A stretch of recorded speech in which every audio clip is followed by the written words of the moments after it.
नमस्कार, कैसे हैं आप? आशा है आप स्वस्थ हैं तथा अपने समय का उपयोग नई नई चीज़ों को सीखने के लिए कर रहे हैं। यदि मैं आपसे पूछूं कि नहाते वक्त आप किन चीज़ों का उपयोग करते हैं, तो आप कहेंगे मग, बाल्टी, जल, साबुन, तौलिया इत्यादि।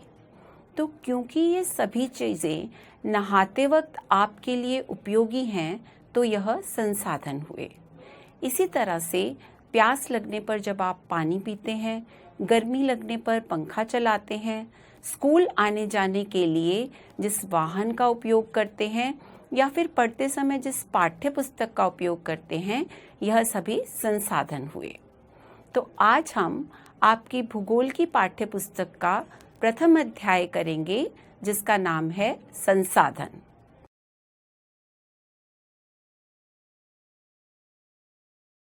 यदि देखा जाए तो अभी हमने जितने भी उदाहरण लिए, जैसे बाल्टी, मग, साबुन, पंखा, पाठ्य पुस्तक इत्यादि, इन सब में एक जैसा क्या था? इन सब में एक जैसा था इनकी उपयोगिता। तो हम कह सकते हैं कि किसी वस्तु या पदार्थ की उपयोगिता ही उसे संसाधन बनाती है। किसी भी संसाधन की प्रयोग या उपयोगिता उसे मूल्य भी प्रदान करते हैं। तो हम यह भी कह सकते हैं कि सभी संसाधन मूल्यवान होते हैं।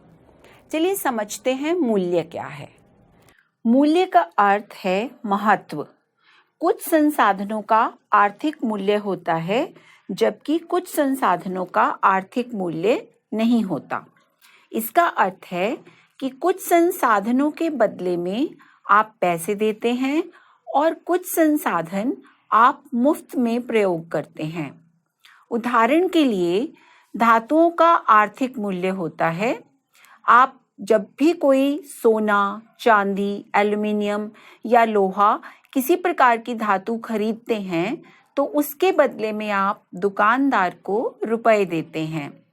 लेकिन किसी भूदृश्य का आर्थिक मूल्य नहीं होता, जैसे कि सुंदर सुंदर पहाड़ियों, नदियों, झरनों को देखने का कोई आर्थिक मूल्य नहीं चुकाना पड़ता। कुछ संसाधन समय के साथ आर्थिक रूप से मूल्यवान हो सकते हैं। जैसे यदि आपको घर पर खांसी जुकाम हो जाए, तो शायद आपकी माँ या दादी आपको घर पर काढ़ा बनाकर देती हों। इस काढ़े का आज भले ही कोई आर्थिक मूल्य न हो, लेकिन यदि यही काढ़ा पेटेंट करने के उपरांत कोई मेडिकल फर्म द्वारा बेचा जाता है, तो यह आर्थिक रूप से मूल्यवान हो जाता है। पेटेंट क्या है? पेटेंट एक अधिकार है जो किसी व्यक्ति या संस्था को किसी नए विचार, तकनीकी प्रक्रिया, उत्पाद, डिजाइन या आविष्कार के लिए प्रदान किया जाता है, ताकि कोई और इसका इस्तेमाल न कर सके या फिर इसकी नकल न कर सके। हाँ, यदि कोई इसका इस्तेमाल करना चाहता है, तो इसके लिए उसे पेटेंट धारक व्यक्ति या संस्था की अनुमति लेनी होती है।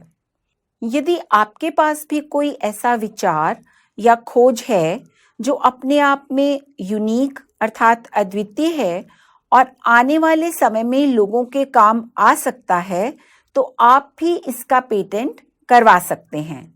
परंतु यह जरूरी है कि वह आइडिया या खोज आपकी अपनी होनी चाहिए और अपने आप में यूनिक अर्थात अद्वितीय होनी चाहिए। समय और प्रौद्योगिकी दो महत्वपूर्ण कारक हैं जो पदार्थ को संसाधन बनाते हैं। ये लोगों के विचार, ज्ञान, आविष्कार और खोज की देन ही तो है, जो और अधिक संसाधनों की रचना होती है। हर खोज अथवा आविष्कार से बहुत से अन्य आविष्कार हो सकते हैं। जैसे आग की खोज से खाना बनाने की पद्धति तथा अन्य प्रक्रियाओं का प्रचलन हुआ। इसी प्रकार जल से बिजली बनाने की तकनीक ने तेजी से बहते हुए जल से ऊर्जा उत्पन्न करके उसे एक महत्वपूर्ण संसाधन बना दिया। तो प्रौद्योगिकी अर्थात तकनीक एक पदार्थ को संसाधन में परिवर्तित कर देती है। प्रौद्योगिकी का अर्थ है किसी कौशल करने अथवा वस्तु बनाने में नवीनतम ज्ञान का अनुप्रयोग। टीवी स्क्रीन पर दिखाई गई इस सूची को पढ़िए और बताइए कि इनमें से किन संसाधनों का वाणिज्यिक मूल्य अभी नहीं है। वाणिज्यिक मूल्य अर्थात जिसकी कोई कीमत अभी हम नहीं चुका रहे। इस सूची में दिए संसाधन हैं सूती वस्त्र, लौह अयस्क, बुद्धि, औषधीय पौधे, चिकित्सा ज्ञान, कोयला निक्षेप, मनोरम दृश्य, कृषि भूमि, शुद्ध पर्यावरण, लोकगीत, सुहावना मौसम, संसाधन परिपूर्णता, एक अच्छी संगीत ध्वनि, दादी माँ के घरेलू नुस्खे, मित्रों एवं परिवारजन का स्नेह। सामान्यतः संसाधनों का वर्गीकरण 3 भागों में किया जाता है: प्राकृतिक संसाधन, मानव निर्मित संसाधन, मानव संसाधन। प्राकृतिक संसाधन। तो प्राकृतिक संसाधन क्या होते हैं? वह संसाधन जो प्रकृति से प्राप्त होते हैं तथा जिन्हें अधिक संशोधन के बिना उपयोग में लाया जाता है, प्राकृतिक संसाधन कहलाते हैं। वायु जिसमें हम सांस लेते हैं, नदियों और झीलों का जल, मृदा और खनिज सभी प्राकृतिक संसाधन हैं।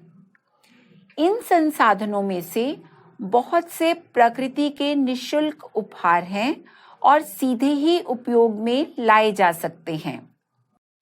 कुछ परिस्थितियों में प्राकृतिक संसाधनों का सबसे अच्छी तरह उपयोग करने के लिए औजारों और प्रौद्योगिकी की आवश्यकता हो सकती है। प्राकृतिक संसाधनों को विस्तृत रूप से नवीकरणीय और अनवीकरणीय संसाधनों में विभाजित किया जा सकता है। नवीकरणीय संसाधन वे संसाधन हैं जो शीघ्रता से नवीकृत अथवा पुनः पूरित हो जाते हैं। इन संसाधनों में से कुछ असीमित हैं और उन पर मानवीय क्रियाओं का कोई विशेष प्रभाव नहीं होता, जैसे सौर और पवन ऊर्जा।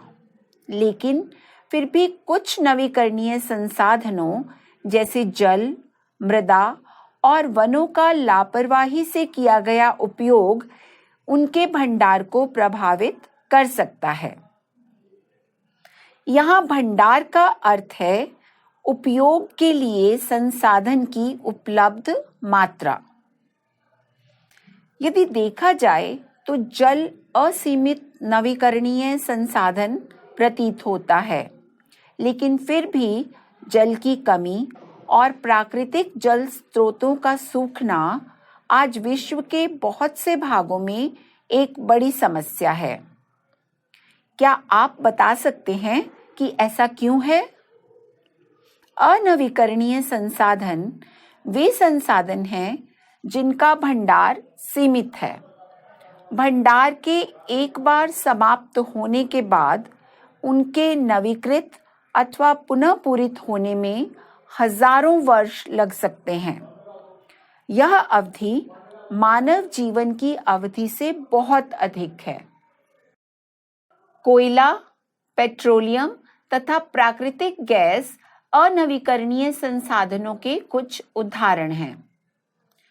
प्राकृतिक संसाधनों का वितरण भूभाग, जलवायु, ऊंचाई जैसे अनेक भौतिक कारकों पर निर्भर करता है। अब बात करेंगे मानव निर्मित संसाधनों की। कभी-कभी प्राकृतिक पदार्थ तब संसाधन बन जाते हैं जब उनका मूल रूप बदल दिया जाता है। लौह अयस्क उस समय तक संसाधन नहीं था जब तक लोगों ने उससे लोहा बनाना नहीं सीखा था। इसी प्रकार पुल, सड़कें, रेलवे लाइनें, मशीनें और वाहन मानव निर्मित संसाधन हैं। प्रौद्योगिकी भी एक मानव निर्मित संसाधन ही है। तो मानव निर्मित संसाधन क्या हैं? वह सभी संसाधन जो प्राकृतिक संसाधनों का उपयोग करके मानव द्वारा बनाए जाते हैं, मानव निर्मित संसाधन हैं।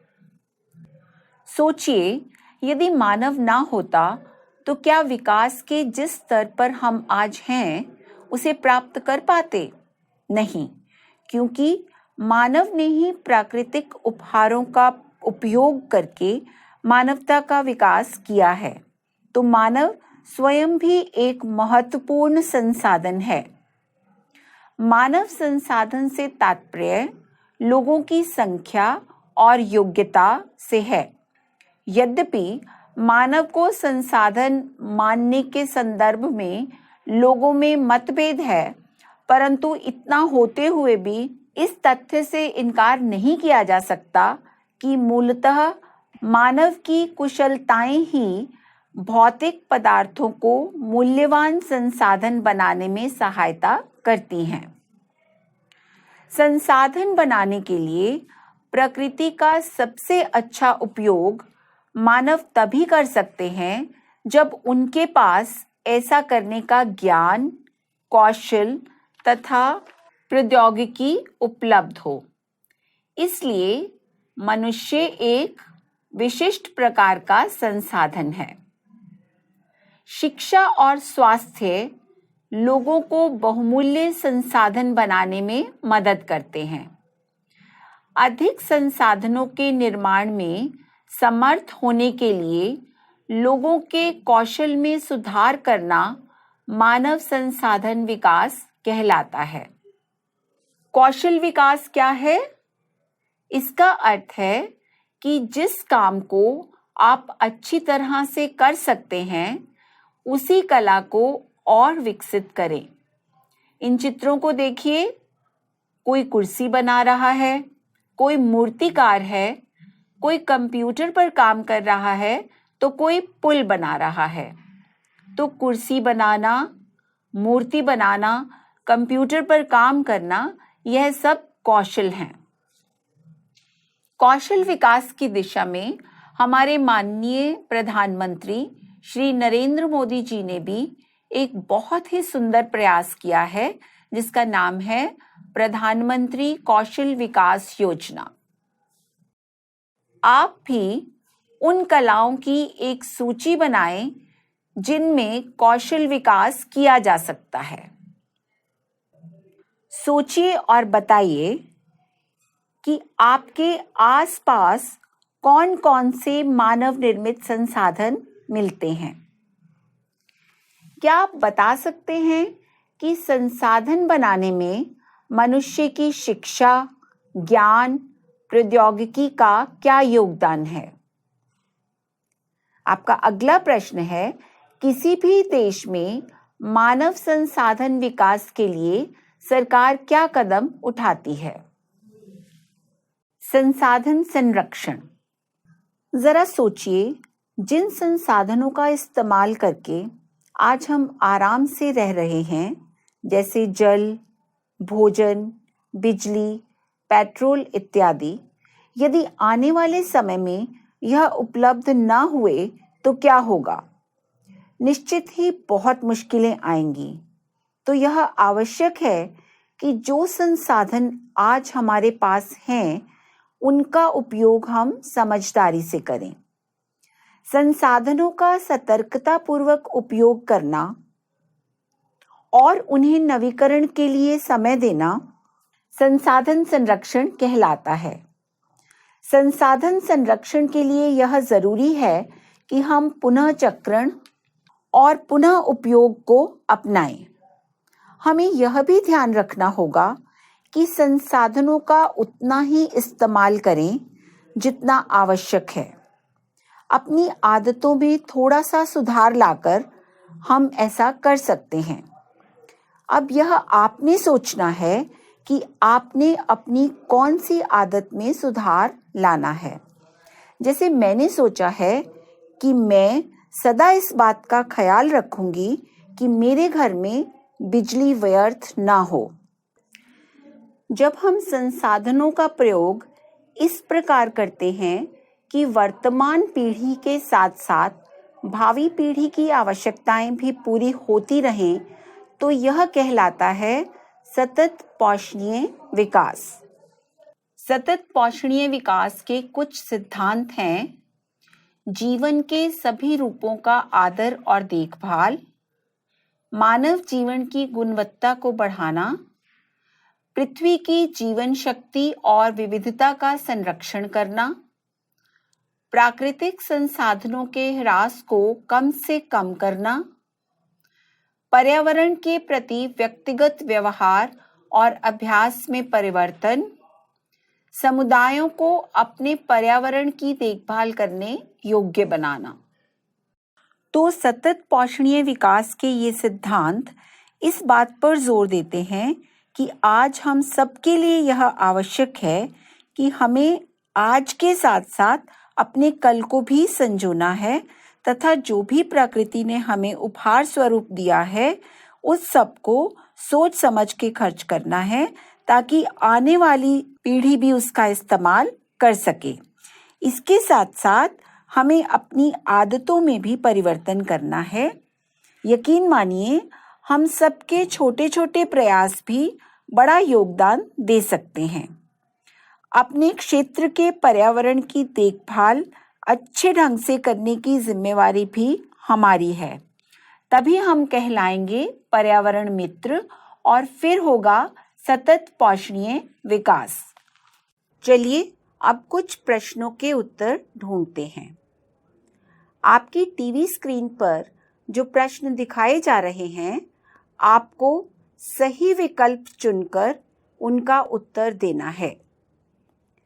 संसाधन संरक्षण के लिए आवश्यक है संसाधनों को सतर्कतापूर्वक उपयोग करना, संसाधनों का उपयोग न करना, संसाधनों को सतर्कतापूर्वक उपयोग करना और उन्हें नवीकरण के लिए समय देना।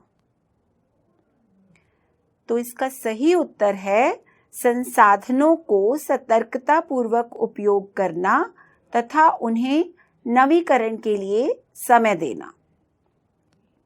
हमारा अगला प्रश्न है, मानव संसाधन बहुमूल्य संसाधन तब बनता है जब वह शिक्षित हो, स्वस्थ हो, शिक्षित और स्वस्थ हो। जी हाँ, सही उत्तर है मानव संसाधन बहुमूल्य संसाधन तब बनता है जब वह शिक्षित और स्वस्थ हो। अनवीकरणीय संसाधन हैं पवन, कोयला, पेट्रोलियम, जल, पवन, कोयला, पेट्रोलियम और खनिज। सही उत्तर है कोयला, पेट्रोलियम और खनिज अनवीकरणीय संसाधन हैं। यदि आपके पिताजी बाजार से फल और सब्जियां लाते हैं और आपको कहते हैं कि उन्हें अच्छे से धोकर रखो, तो आप कौन सा तरीका अपनाएंगे?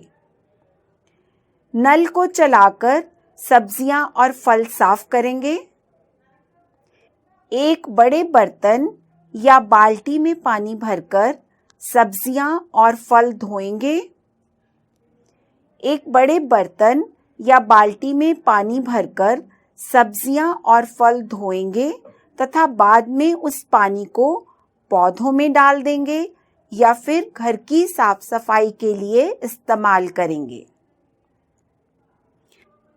इसका सही उत्तर है एक बड़े बर्तन या बाल्टी में पानी भरकर सब्जियां और फल धोएंगे तथा बाद में उस पानी को या तो पौधों में डाल देंगे या फिर घर की साफ सफाई के लिए इस्तेमाल करेंगे। अब कुछ प्रश्न आपके लिए। रहीमन पानी राखिए, बिन पानी सब सून, पानी गए न उबरे, मोती मानुस चून। यह पंक्तियां अकबर के दरबार के 9 रत्नों में से एक कवि अब्दुल रहीम खान खाना द्वारा लिखी गई हैं। इन पंक्तियों में कवि किस प्रकार के संसाधन की ओर संकेत कर रहा है? इस संसाधन के समाप्त हो जाने पर क्या होगा? अपने विचार लिखिए। कुछ नवीकरण संसाधनों के नाम बताइए और बताइए कि किस प्रकार संसाधनों का बिना सोचे समझे उपयोग उनके भंडार को प्रभावित करता है। तो आज हमने किया संसाधन क्या होते हैं, यह कितनी प्रकार के होते हैं, संसाधन संरक्षण तथा सतत पोषणीय विकास क्या है। बच्चों, प्रकृति ने हमें जो भी दिया है वह सब हमारे लिए अमूल्य है और यह हम सबकी नैतिक जिम्मेवारी है कि हम संसाधनों का संरक्षण करें, क्योंकि यदि आज हमने लापरवाही दिखाई तो पृथ्वी पर विचरण कर रहे जीव जंतु तथा मानव जीवन का अस्तित्व खतरे में पड़ जाएगा। अब यह आपको विचार करना है कि पर्यावरण की संरक्षण के लिए आप क्या योगदान दे सकते हैं। आज के लिए बस इतना ही। अपना ख्याल रखें। नमस्कार।